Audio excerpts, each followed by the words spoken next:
महिला जागरूकता का संदेश लेकर सिलीगुड़ी खनिक संघ ने पूजा पंडाल तैयार किया है। इस बार 55वें वर्ष में उनकी पूजा थीम चाय नहाते उमा है।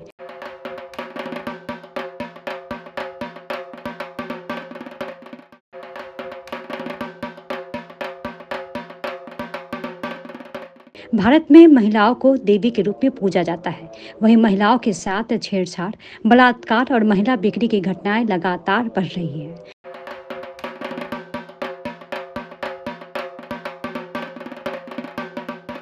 वहीं समाज में महिलाएं आज भी असुरक्षित है, जिसे खनिक संघ पूजा के आयोजकों ने थीम के माध्यम से प्रकाश डाला है। खनिक संघ क्लब के संपादक बंटी दत्त ने कहा कि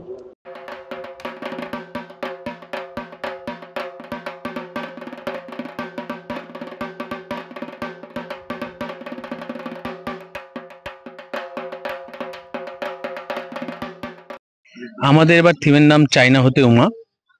আমরা জানি যে আমরা একদিকে কুমারী পূজা করে থাকি, তার পাশাপাশি ছোট ছোট বাচ্চা মেয়েদের বিক্রি করে দেওয়া হয় পতিতালয়। এই থিমটাকে নিয়ে আমাদের এবার পুরো পুজোটা আমাদের তার সাথে এবার আরজি করো হয়েছে, তার সাথে আমাদের থিমটা মিলে গেছে ঠিকই, কিন্তু আমরা জানি এরকম আরজি করের ঘটনা প্রতিদিন আমাদের দেশে, আমাদের পশ্চিমবঙ্গে ঘটে যাচ্ছে। এই দিকে জাগরুক করার জন্যই জনগণকে আমাদের এই থিম রাখা হয়েছে। দর্শকদের বার্তা দিচ্ছি যে আমাদের পূজা দেখতে আসুন এবং প্রতিবার যেরকম খনিক সংঘ কিছু কিছু নতুন জিনিস রাখে, এবারও আমরা থিমের মাধ্যমে সমাজকে সচেতন করার জন্য এই থিমটা রেখেছি।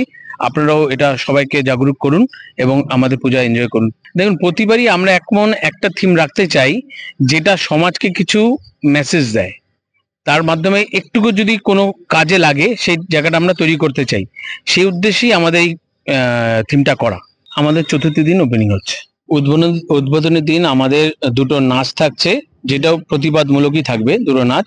তার সাথে আমরা একটা নাটক করার চেষ্টা করছি, ওই প্রতিবাদমূলকই নাটক করার চেষ্টা করছি। যদি হয় সেটা করছি। আশা তো করছি আলোড়ন ফেলবে, কারণ এক তো আমাদের একটা বিশেষ দিক নিয়ে এই পুজোটা করা, তার মাধ্যমে তার মাঝখানে আরজিকর ঘটনা ঘটায়, যেটা সারা পশ্চিমবঙ্গ ভারতবর্ষকে একটা আলোড়ন ফেলেছে। তা আমাদের পূজাটা সেই থিমের সাথে, সেই ঘটনার সাথে মিল খায়, তার জন্য আলোড়ন ফেলার একটা তো জায়গা আছে।